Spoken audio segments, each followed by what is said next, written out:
Hello friends.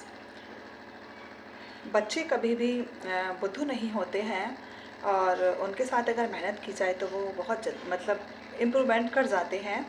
आपको मैं एक बार की बात बताती हूँ। अल्बर्ट आइंस्टाइन के बारे में आपने सुना होगा। एक छोटी सी कहानी के माध्यम से बहुत बड़ी प्रेरणा इसमें दी जा रही है कि अल्बर्ट आइंस्टाइन जो थे वो पढ़ने में बहुत बुद्धू थे। बहुत उन्हें कुछ भी समझ में नहीं आता था। जो भी टीचर उन्हें समझाते थे कुछ भी उन्हें समझ में नहीं आता था।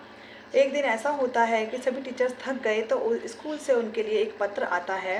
उनकी माताजी को एक पत्र दिया जाता है कि आपका जो बेटा है वो पढ़ने में बहुत ही ज़्यादा बुद्धू है और हम इसे स्कूल से निकाल रहे हैं और आप इसका दाखिला किसी और दूसरे स्कूल में करा लीजिए।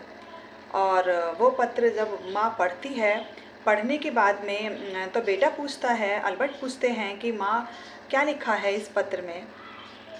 तो माँ का बहुत ही सुंदर जवाब। माँ कहती है, बेटा स्कूल वालों ने ये लिखा है इस पत्र में कि आपका बेटा पढ़ने में बहुत होशियार है और हमारे स्कूल में ऐसे टीचर नहीं हैं जो आपके बच्चे को पढ़ा सकें, इसलिए आप अपने बच्चे का दाखिला दूसरे स्कूल में करा लीजिए।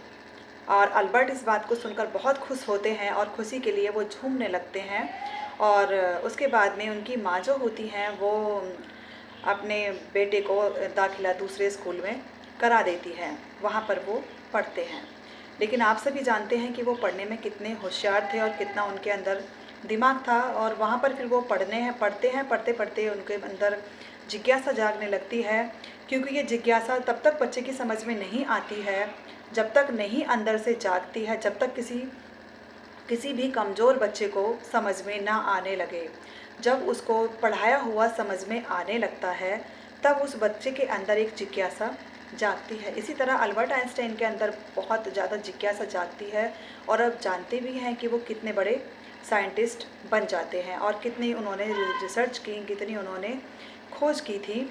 और उसके बाद में फिर वो जब उनकी माताजी मर जाती हैं कुछ समय के बाद, जब वो एक बड़े वैज्ञानिक बन चुके होते हैं और माता के देहांत के बाद, तब वो उस पत्र को खोलकर पढ़ते हैं। और पढ़ने के बाद में जब वो देखते हैं कि उनकी माता ने उन्हें कितना मतलब सहज और सरलता से जवाब दिया था और उस एक बदले हुए जवाब ने ही उनकी लाइफ को बदल दिया था। क्योंकि जब वो पढ़ रहे थे तो उनकी समझ में वहाँ कुछ नहीं आता था और जब उन्हें निकाल कर दूसरे स्कूल में डाल दिया था उन्होंने, तो वो एक वैज्ञानिक बने क्योंकि उन्हें फिर समझ में आने लगा।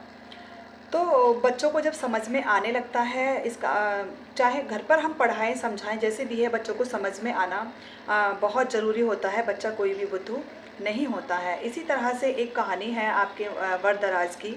जो वरदराज थे जब वो गुरुकुल में पढ़ा करते थे और पढ़ने के बाद में जब उन्हें हर टीचर उनसे तंग आ गए थे, सारे गुरुजी ने बोल दिया था कि तुम इतने बुद्धू हो कि हम तुम्हें नहीं पढ़ा सकते और तुम एक काम करो, जाकर कहीं डूब मरो। तो वरदराज ने सोचा कि अगर मैं घर पर जाऊंगा तो वहाँ पर मेरी माताजी मुझे बहुत मारेंगी, क्योंकि उनकी माता ने उनको यही कहकर छोड़ा था कि कुछ तुम्हें ज़िंदगी में कर दिखाना है और यहाँ पर तुम्हें पढ़कर ही वापस आना है।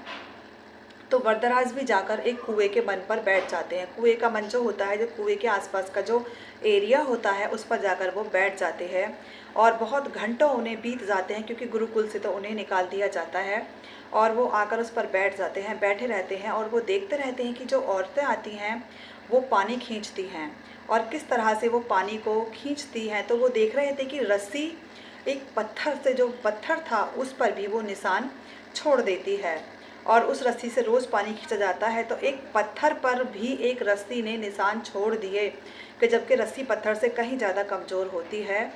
तो भी वो वहाँ पर बैठे बैठे ही दृढ़ निश्चय ये करते हैं कि मुझे भी ज़िंदगी में मेहनत करनी चाहिए और मैं भी बार बार अभ्यास करके अपने आप में इम्प्रूवमेंट कर सकता हूँ।